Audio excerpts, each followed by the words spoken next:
Salut à tous et bienvenue pour cette ronde numéro 11 du championnat du monde 1888 qui oppose Zukertort à Steinitz. Pour l'instant, on a une égalité parfaite. Zukertort avait pris l'avant, les devants sur le début du championnat, mais Steinitz est revenu euh, en force et du coup, pour la ronde 11, Zukertort a les blancs, Steinitz a les noirs.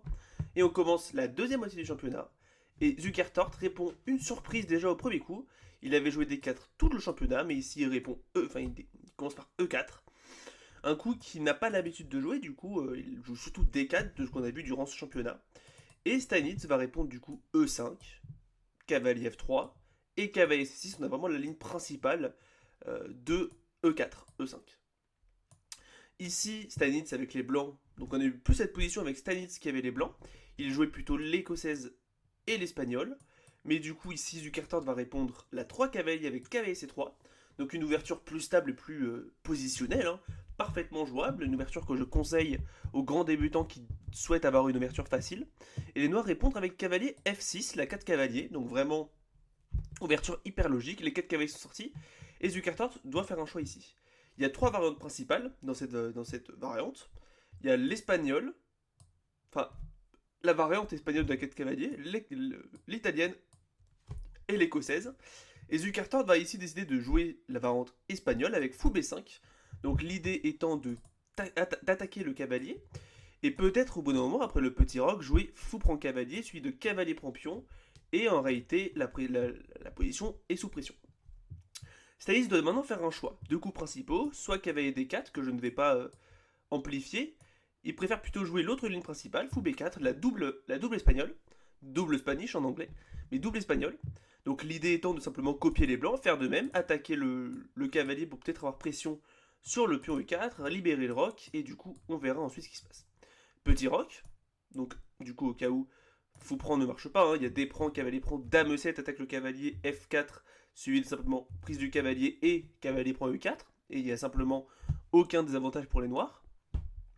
Donc du coup c'est mieux de simplement jouer petit roc, donc prendre son temps, parce que maintenant attention sur prise, là c'est pareil, hein, sur le cavalier prend il y a dame 2 qui va poser problème. Donc du coup, les noirs doivent aussi roquer, ce que Stanis fait, et Zukertort va décider de jouer une variante intéressante. La ligne principale actuellement c'est D3, D6 et cavalier E2, suivi rapidement de C3 et cavalier G3, donc c'est la nouvelle ligne principale que les maîtres jouent. C'est très logique et ça mène des positions très symétriques et très positionnelles où le combat continue. Mais Zukertort a décidé d'être beaucoup plus agressif en jouant cavalier D5.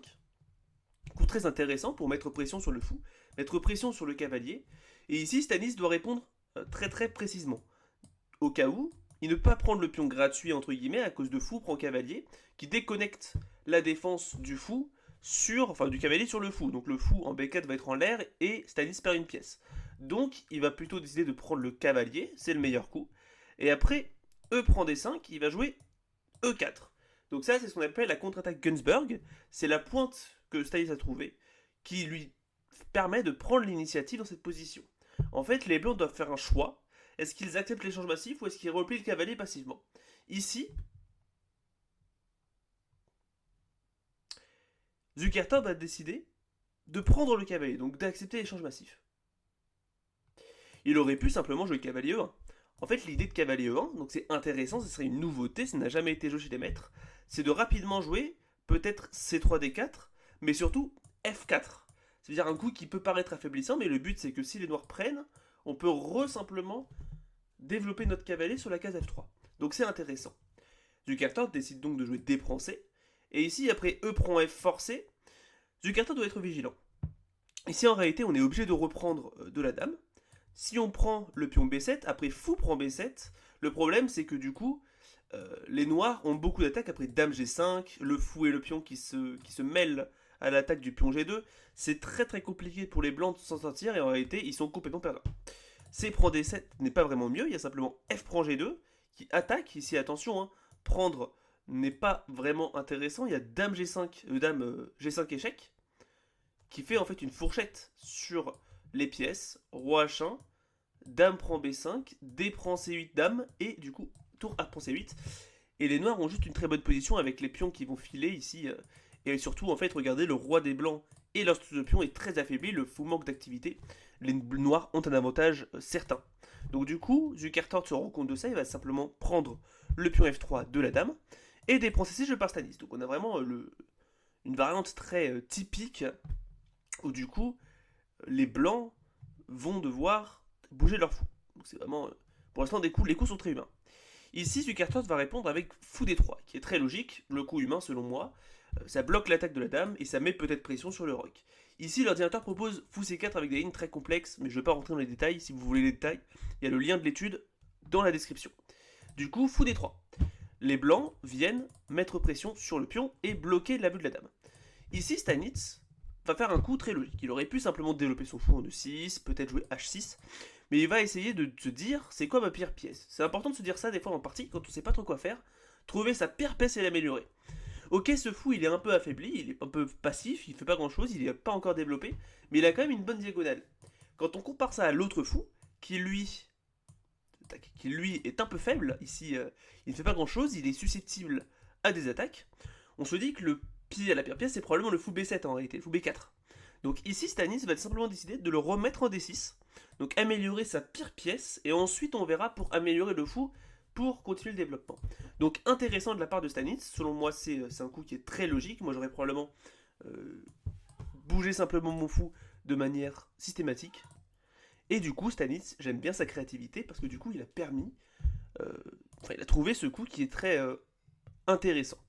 Maintenant, Zukertort va répondre avec B3, donc logique, toujours pareil, hein. Un peu comme Stanitz l'avait fait dans ses dernières rondes. Il se rend compte que son fou est bloqué, donc il va plutôt essayer de le mettre en fianchetto. Et Dame G5. Là, Stanitz cause des problèmes concrets à Zukertort. C'est-à-dire qu'il menace fou G7, il met pression sur le pion B2, et il y a une menace plus discrète. Et vous allez voir ça tout de suite. Ici, Zukertort va répondre fou B2.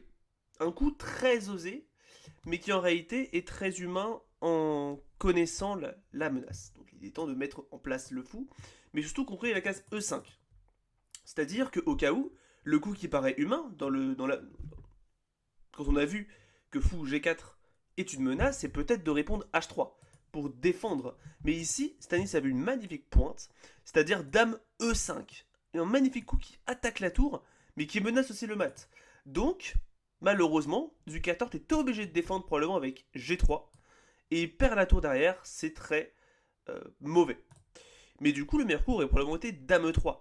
L'idée étant de bloquer la vue de la dame sur la case D2, attaquer probablement cette dame pour mettre pression, et après Dame H5 par exemple, pour attaquer peut-être sur ce pion, répondre avec G3, et peut-être rapidement replacer le fou en G2 pour me le mettre en fianchetto avec le fou qui va venir en B2.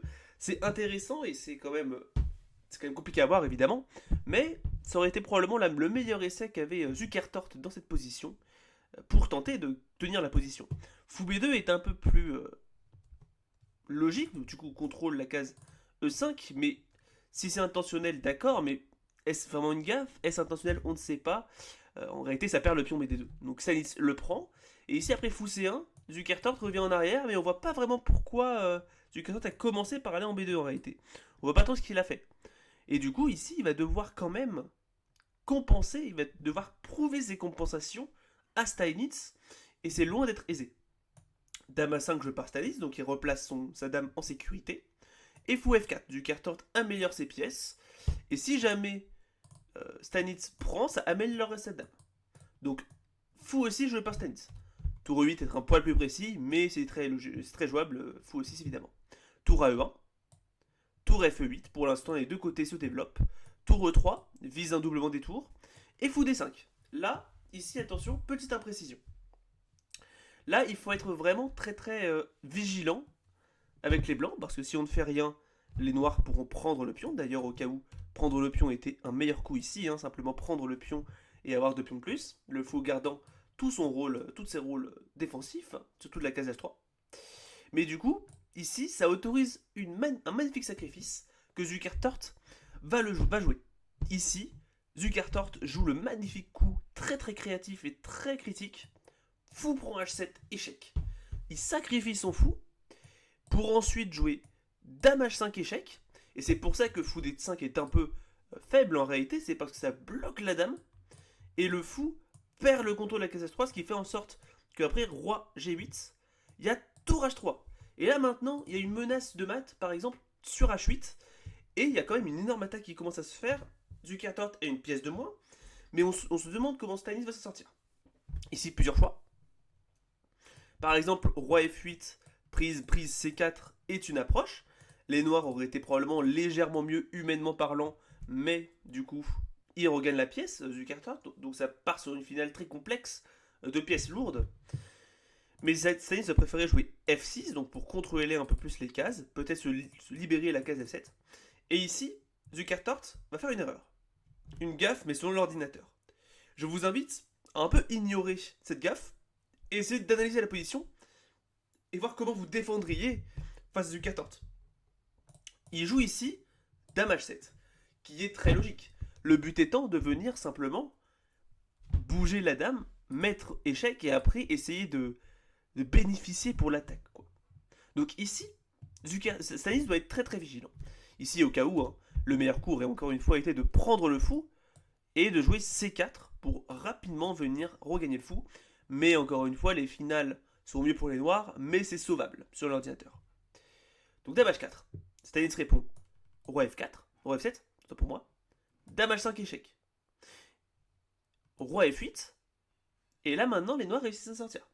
Si vous avez vu ça, bravo à vous. L'idée étant que sur Dame H8, Stanis a le coup fou G5. Tac. Pour tout bloquer et il n'y a plus d'échec. Ici, il ne va pas le jouer, en réalité. Je vais juste passer très rapidement la partie parce qu'en réalité, la position se répète 5 fois. Donc, Roi F7, voilà, juste pour vous montrer. Ça répète beaucoup les coups. Et à partir de là, sur Dame H8, Roi F7, Dame H5, ici Stanis change enfin d'approche, se rendant compte que du coup ça mène simplement à une nulle. Ici, je tiens à dire aussi au cas où que les règles n'étaient pas pareilles, il n'y avait pas la triple répétition, donc du coup ça continuait jusqu'à que les joueurs acceptent la nulle. Et ici, du coup, Stanis répond Roi E7. Il vient se dérober de l'attaque de la dame et de la répétition, hein, pour venir du coup essayer de sortir de cet étau que Zukertort a mis en place.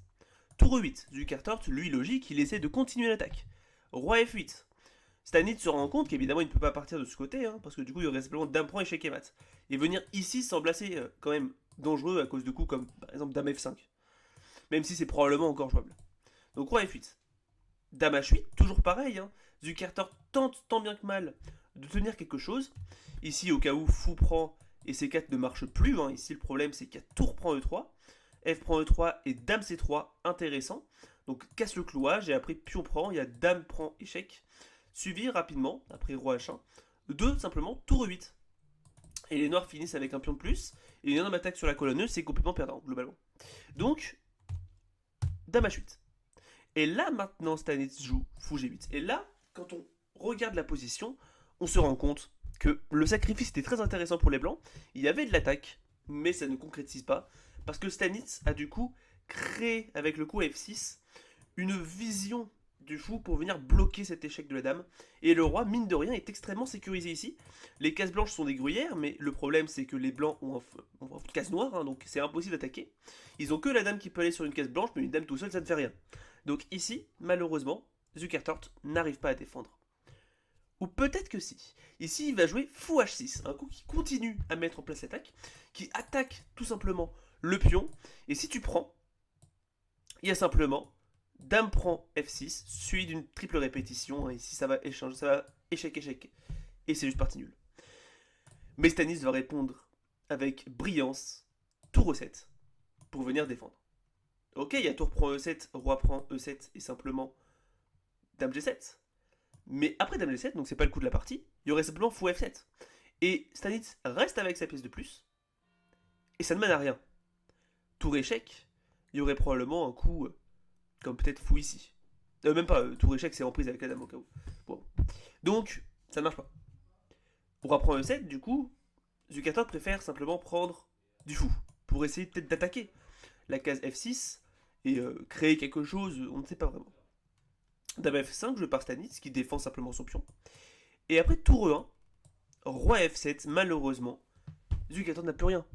Ici, le roi est sur une case blanche, donc il n'y a plus d'échec. Et l'échec par la dame est contrôlé par la dame adverse. Donc il ne peut rien faire.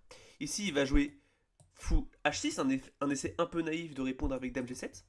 Mais Stanitz va finir la partie avec brio, en jouant simplement Dame H7, forçant l'échange de Dame qui est coincé en réalité dans le coin.